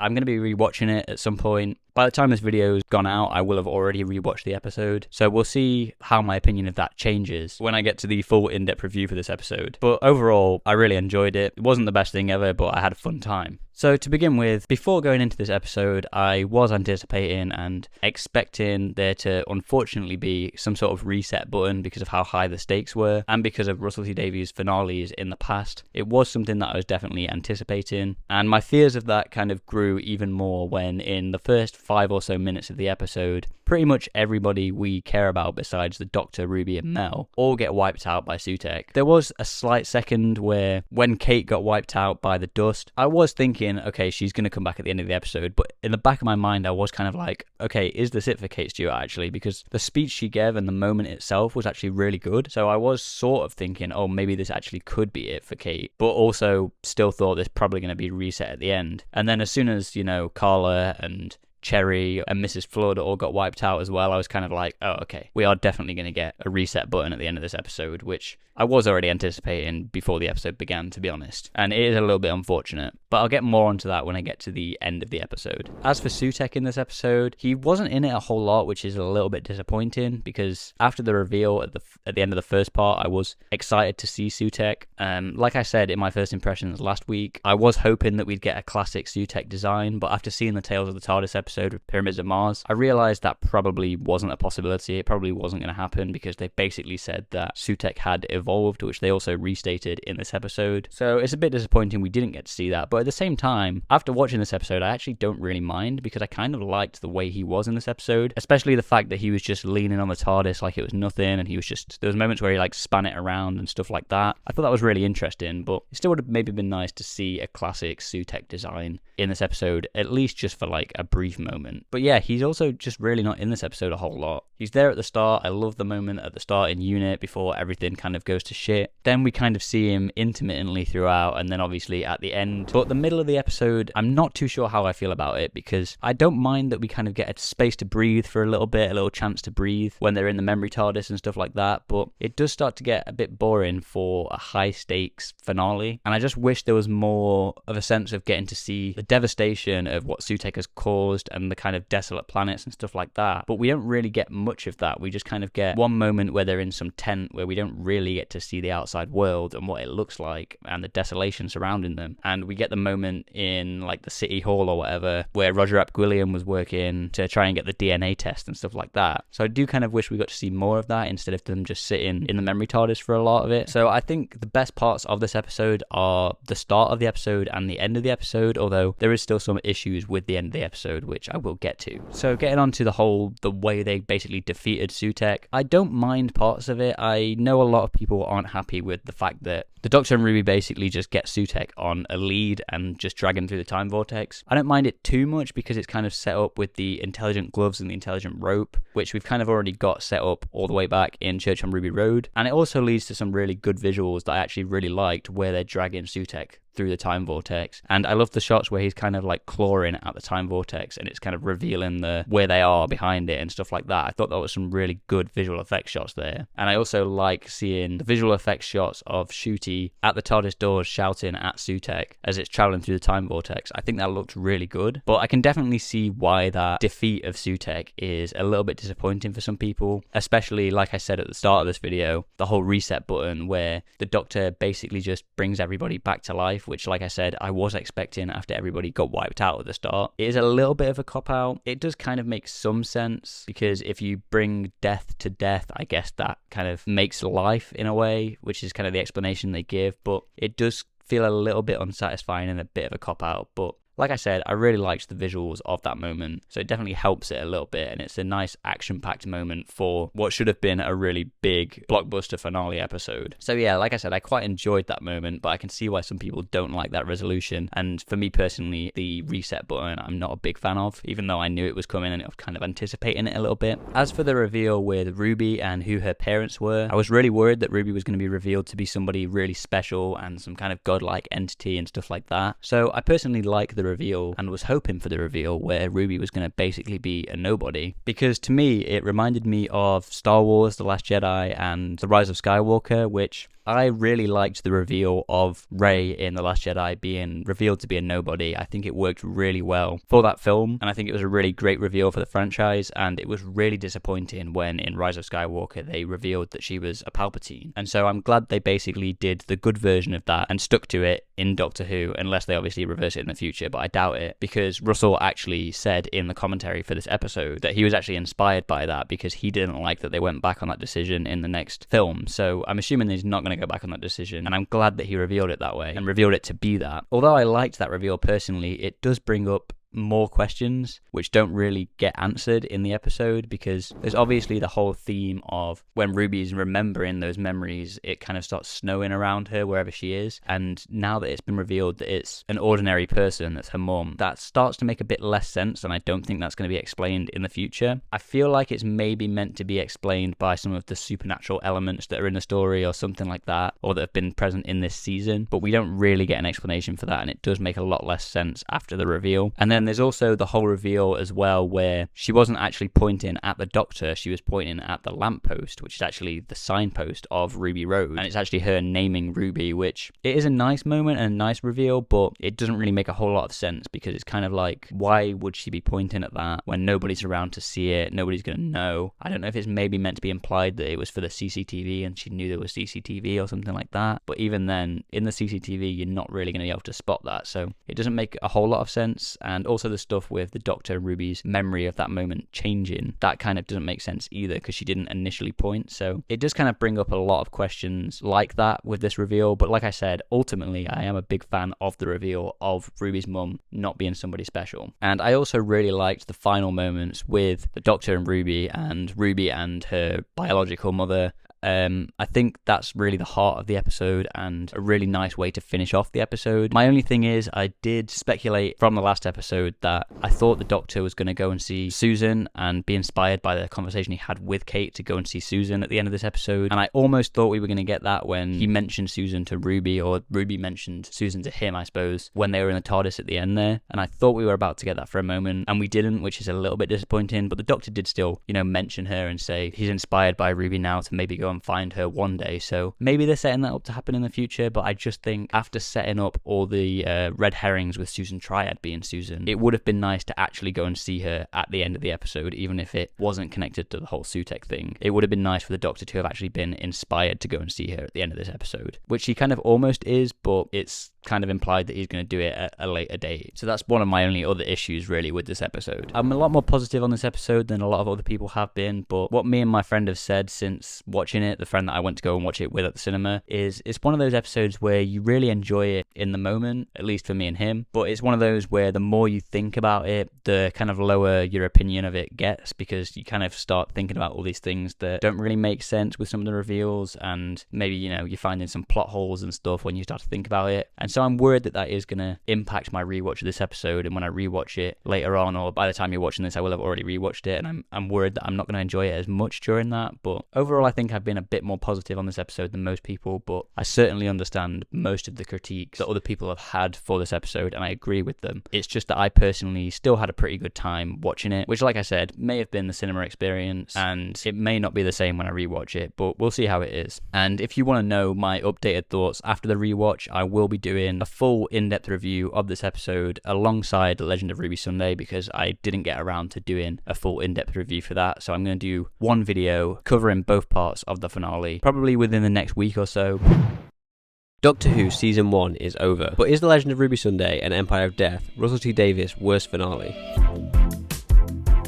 Okay, so I've already posted my first impressions on both of these episodes, but what do I think now that they've both aired and we've had more time to think on them? The Season 1 finale sees the Doctor and Ruby arriving at UNIT to try to get to the bottom of a mysterious woman they've been seeing throughout their previous adventures, along with finding out the mysteries around Ruby's birth, leading them into a trap set up by the returning villain Sutek. But is this story any good? Okay, so The Legend of Ruby Sunday opens up with a red herring of S-Triad Technologies being an anagram for TARDIS technology, which I think was a clever thing to get out of the way in the cold open, as they were already expecting fans to have picked up on this, which they had, but they likely weren't expecting fans to have picked up on the correct anagram, Sutek, if you can even call that an anagram. But overall, I think this was a very clever thing to get out of the way, and to even have the UNIT team dismissing as something being so obvious and easy, because a lot of the audience already figured it out before this episode had even aired, and so it just shows that Russell T Davies already knew that would be the case, and it's just getting straight into it. We also immediately jump off with the Doctor and Ruby speculating as to whether or not Susan Triad could be the Doctor's granddaughter, Susan, adding to the red herrings in this episode. There's a nice moment between the Doctor and Kate Stewart where they discuss whether or not the Doctor wants it to be Susan, which I personally had hoped would lead to the Doctor choosing to go and see her at the end of the second part, which unfortunately doesn't happen. However, she still does get a mention, with him saying he'll eventually find her one day. My main issue with the Susan Triad stuff in this story is that once she is revealed to be a minion of Sutek at the end of the first part, that is all she is throughout the whole of the second part. There's no more mention of Triad Technologies or what that was all about, and Triad Technologies was set up in the giggle with RTD hinting that it would have some huge ramifications for UNIT, but ultimately it's never brought up again, with Kate Stewart offering Susan a job at UNIT at the end of the second part, which doesn't make sense knowing she's already a tech billionaire. Ultimately, most of this first episode is just set up for the next part, which for me leads to a pace that is very meandering, with not a lot actually happening, and it mostly taking place all in one location inside of UNIT, which doesn't feel really good on the pacing of the episode. The Sutek cliffhanger is probably my favourite part of this story. Even though it was speculated that Sutek would be the main villain of this story, I honestly wasn't sure if it would actually happen, because it was never actually leaked, just heavily speculated based on the Sutek anagram, the dust in the trailers, and so on. RTD was definitely right when he said to film the reactions to this story, because if I did, you would have seen that I went crazy, because I just didn't expect it to actually happen. I also really liked the opening action sequence to Empire of Death. However, everyone dying at the start made it very clear that there was just going to be an inevitable reset button at the end of the episode. When Kate died, I assumed it was possible that that was it for her, but still unlikely. But as soon as Carla, Cherry, and Mrs. Flood, who's hinted at having future plans, died alongside Kate Stewart, I knew that this would all be reset by the end of the episode, which definitely lowers the stakes significantly. As much as I said I loved the cliffhanger to the first episode, I think the first episode could have benefited from the cliffhanger actually being the moment where Kate Stewart dies, because it means the stakes would have felt higher at the end of the episode and shown the power power of Sutek, instead of just removing the stakes at the start of the next episode and making it obvious that there was inevitably going to be a reset button at the end. It also would have allowed for the pacing of the first episode to feel less meandering, as some of the slower moments could have been cut down to fit this moment in as the cliffhanger. As well as this, it would have also allowed us to spend more time exploring the desolation in the second part, as the opening to the second part would have been the ending to the previous part, allowing for more time for this desolation of Earth and other planets to be shown. The moments in the memory TARDIS is nice for the episode to take a bit of a breather, and I love the moment where the Doctor is screaming into the void of space, although this moment would have been more impactful if the Doctor hadn't cried in every episode so far. But it does also make it feel like this episode quickly comes to a halt and doesn't feel as large scale as it could, with us not really getting to see the desolation on Earth from a ground level and feel the stakes. We then have a bit of a time jump where we have a nice human moment with the Doctor and a woman who is all on her own and losing her memories. Like I said, this is a nice human moment for the episode, but once again it would have been nice to see more of the desolation outside of this scene, and ultimately this scene only leads to the Doctor getting a spoon to make the screen work better. We then see Roger Ap Gwilliam from 73 Yards appear on the screen, and for a second I was worried we were going to get answers about 73 Yards, which if you've seen my review on that episode you'll know is something that I don't want. Luckily this is just a small moment that doesn't ruin 73 Yards for me and ultimately has very little impact on that episode, which I'm happy about. Now I know some people are annoyed that this moment wasn't actually in 73 Yards, or even think that it may have been a deleted scene from 73 Yards, but for me this really doesn't bother me, as mandatory DNA testing is something that would be very in character for Roger Ap Gwilliam's authoritarian government, but it maybe still would have been nice to see this moment actually in 73 Yards.